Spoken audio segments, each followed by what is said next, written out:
La série que vous regardez retrace l'histoire de la vie de l'une des personnalités iraniennes les plus influentes dans l'histoire contemporaine. Il se rendit au Liban, terre de ses ancêtres, pour y semer le germe de l'éveil islamique. L'imam Moussa Sadr, appartenant à la lignée du prophète de l'islam et aux familles des grands dignitaires religieux d'antan, fut enlevé en pleine révolution islamique d'Iran par le régime de Kadhafi.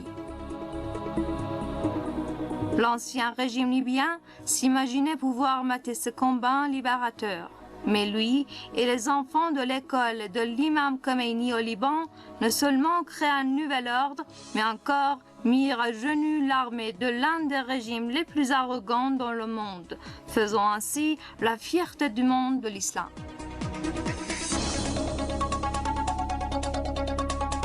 Signe de bravoure.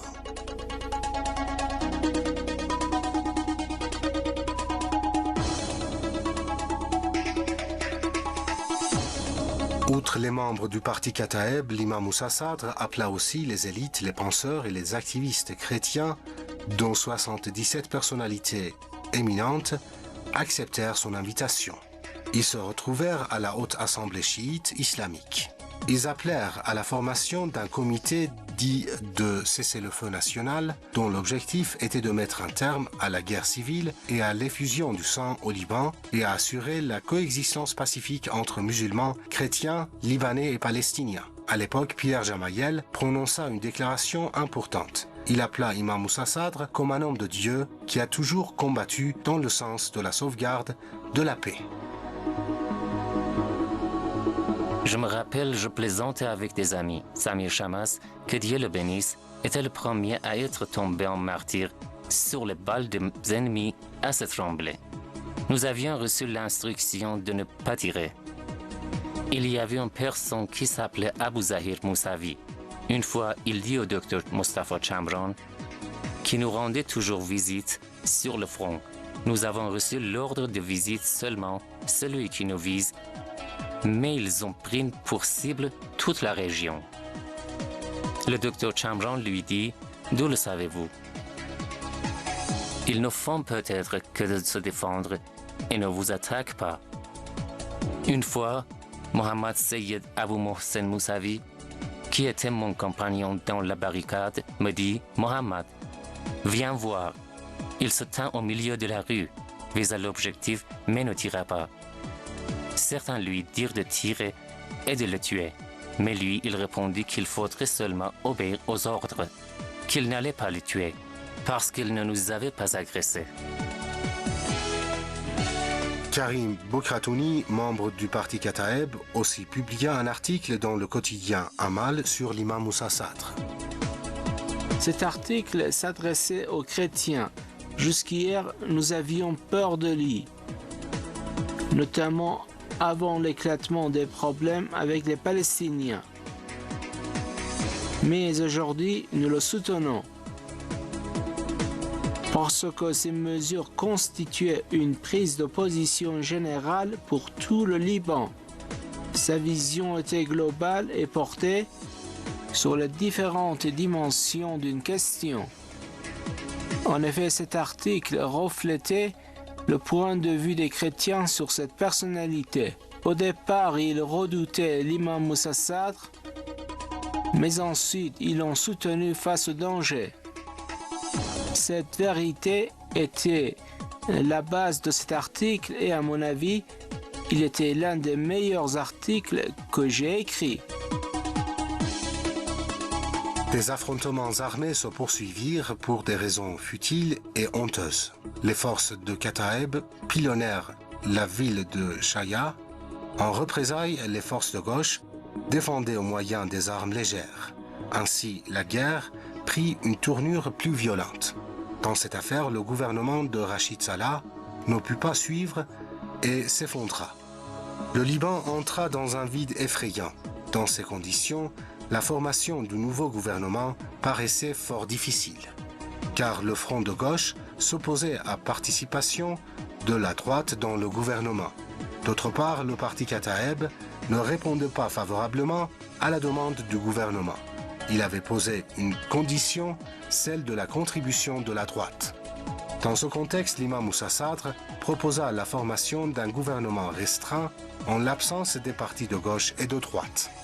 Mais le parti Kataeb mena à son intensité des heurts et des pilonnages, au point que 2645 personnes furent tuées et 16 000 personnes blessées dans la région de Ain Ramane.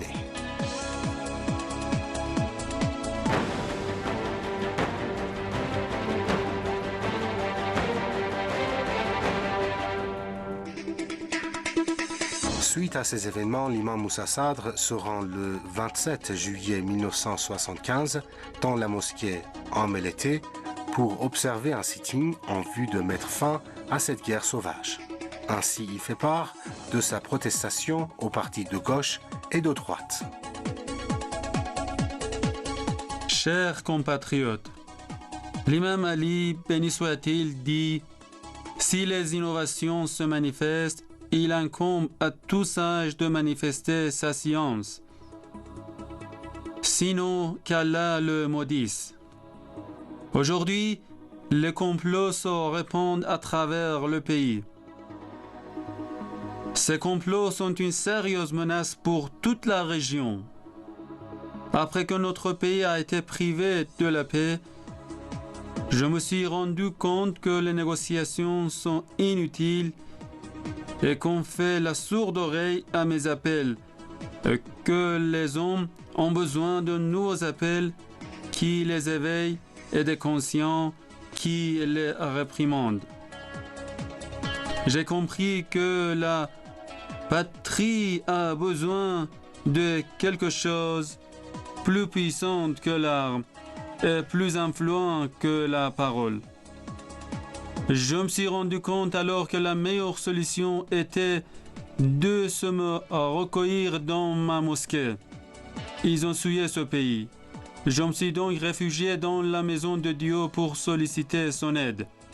Et j'y resterai jusqu'à ce que ce pays se débarrasse de cette crise. Au fur et à mesure, les voix s'élevèrent de plus en plus contre la guerre et l'effusion du sang. Le sitting de l'imam Moussa Sadr avait attiré l'attention de l'opinion publique, notamment après les rencontres de certaines figures chrétiennes avec l'imam Moussa Sadr dans la mosquée et leur soutien à ses positions. Même certaines d'entre eux observèrent une grève de la faim. Dans de telles conditions, le parti Kataeb déclara le cessez-le-feu et donna son accord à la formation d'un gouvernement restreint. 4 jours après le sitting de l'imam Moussa Sadr, le processus de formation du gouvernement commença officiellement. On se dirigea vers la mosquée pour demander à l'imam Moussa de mettre fin au sit-in car son objectif avait été atteint. La fin de sit-in pourrait suggérer cette idée à la population que le gouvernement allait commencer ses travaux dans une période prometteuse. Il fallait qu'il aille lui-même vers le peuple et les organisations de gouvernement, ceux qui assument le principal rôle au Liban. Quand il apprit la nouvelle, il fit une pause et demanda que les journalistes soient présents. L'imam Moussa Sadr déclara la fin de son sitting et se dirigea ensuite vers la Beka. Un groupe armé de Lariné, Tarsal, Al-Ain et Armal avait attaqué la ville de la Beka, contraint les habitants de désarmer et de fermer les bureaux du parti Kataeb. C'est ici que l'imam Moussa Sadr lança son célèbre appel. Je vous avertis, toute balle qui est tirée sur Amar, la Beka ou Sharifeh, elle est tirée à vrai dire sur ma maison, mon corps et celui de mes enfants. Et quiconque contribue à calmer la situation et à éteindre le feu de la guerre, il contribuera en effet à l'éloigner de loin de mon mirabe de prière et de ma tombe. Je vous le dis, et ce n'est rien d'autre que la vérité, et je n'exagère pas. À la première occasion, je viendrai vous voir. Je vous demande donc de préserver les dépôts. Que la paix et la bénédiction d'Allah soient sur vous.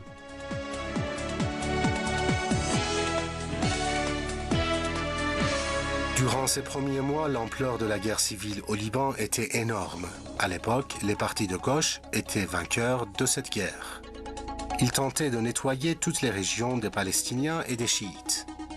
Les affrontements gagnèrent en intensité dans la région de Pacha et de Borouj. Un grand massacre s'y produisit, alors que les forces du parti Kataeb avaient encerclé le camp des réfugiés palestiniens de Tal Zatar. Les forces de la résistance palestinienne menacèrent de déclencher une guerre d'envergure si l'encerclement durait plus de 24 heures. Ainsi, 1 an et demi après le début de la guerre intestine au Liban, elle entra dans une nouvelle étape, se transformant d'une guerre civile en guerre du Liban contre la Palestine. Le Liban entrait dans l'une de ces périodes historiques les plus difficiles. Les forces de la résistance palestinienne n'arrivèrent pas à briser l'encerclement de Tal Zatar et subirent alors un grand échec moral. Le moral des partis de gauche aussi était en baisse, au point que leurs forces désertaient les champs de bataille.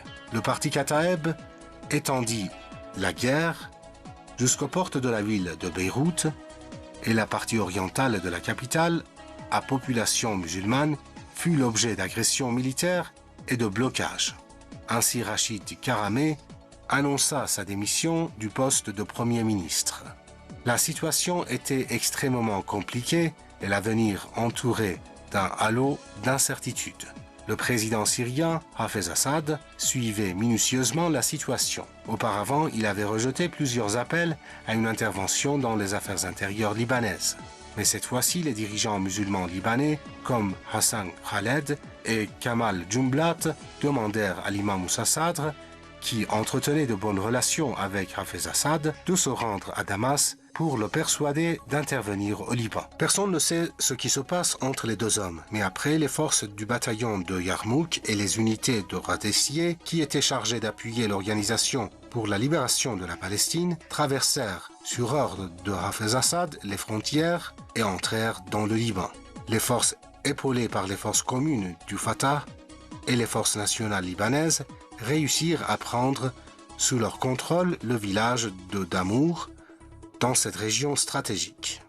Ils entrèrent également dans le château de Komeil Shamoun à Sadiyat et à dominer une grande partie de la vallée de la Beka et de la route de Damas. Quand Frangier et Kataeb se trouvèrent face à la ferme volonté de la Syrie de renverser cette région, ils cédèrent et déclarèrent leur accord pour le cessez-le-feu. Le même jour, Hafez Assad déclara que la Syrie ne permettrait pas qu'une partie remporte la victoire contre l'autre. Cela signifiait que les différends entre les deux parties devaient être réglés par la voie de dialogue.